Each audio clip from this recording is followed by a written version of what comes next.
everybody, I'm Dr. Josh Jarvis, and who loves eponyms? Yeah, me neither.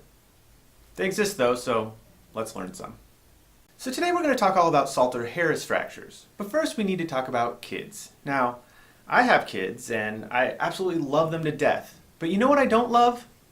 Taking care of them. From the moment they're born, they're just these fragile, bumbling creatures that are hopelessly clumsy. They love to swallow anything and everything, and they aren't smart enough to listen to our warnings because their brains haven't developed. Brains which, by the way, are barely covered by an incompletely formed skull. Those soft spots, don't go poking around in there. And it doesn't get any better when they grow older. They're just able to climb higher and derive more joy from jumping to their doom. Even more restrained activities such as running and skipping aren't without significant risk. Lately, my 7-year-old daughter travels almost exclusively by cartwheel. Ticking time bomb. Did you ever have to do that thing in health class where you had to take care of something fragile, like an egg or something, to see what it's like to raise a kid? I had to take care of a styrofoam cup. Now, unfortunately, with real kids, you can't just stick them in your locker during fourth period to make sure they don't get scratched in your backpack. So, kids get hurt all the time. And remember how their skulls aren't completely formed? Well, the rest of their bones are like that too. Throughout a child's skeleton, there are all these gaps called growth plates or physes, as you can see on these radiographs taken of my daughter's foot after she jumped off a swing. Compare that with these x-rays of my wife from when our toddler son knocked a chair on her foot, and you can see that in adults, these growth plates have closed. The growth plate or physis is where new bone is being formed to make the bones bigger and longer. If you have an injury that involves the physis, such as a fracture, it can affect future growth of the bone if it's not treated appropriately. That's where Salter-Harris comes in.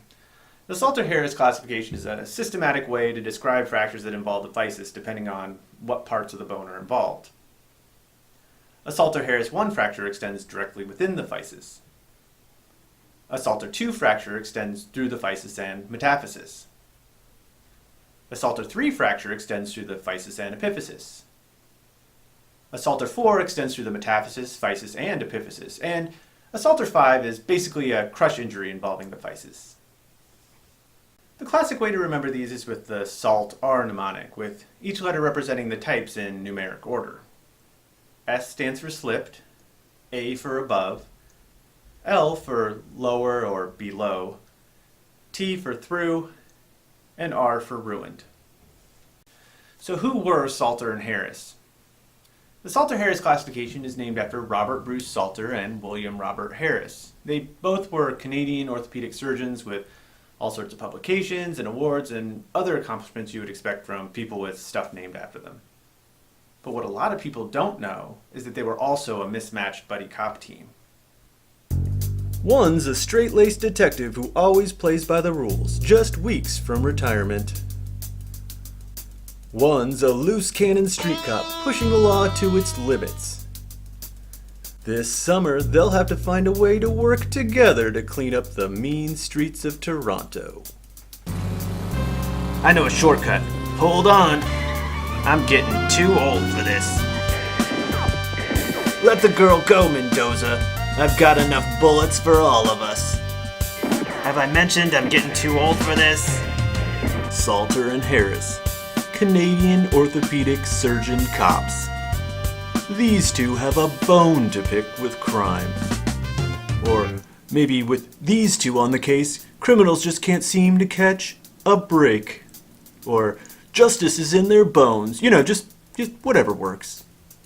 You two have broken every police procedural regulation, caused over $14 million in private and public property damage, and drove a school bus through the mayor's prized rose garden. Good work.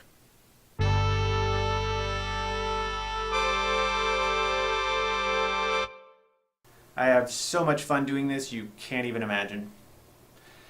Thanks as always for watching, and make sure you like, comment, and subscribe. Check out my other radiology videos, and look forward to more eponym videos as well as much, much more coming soon.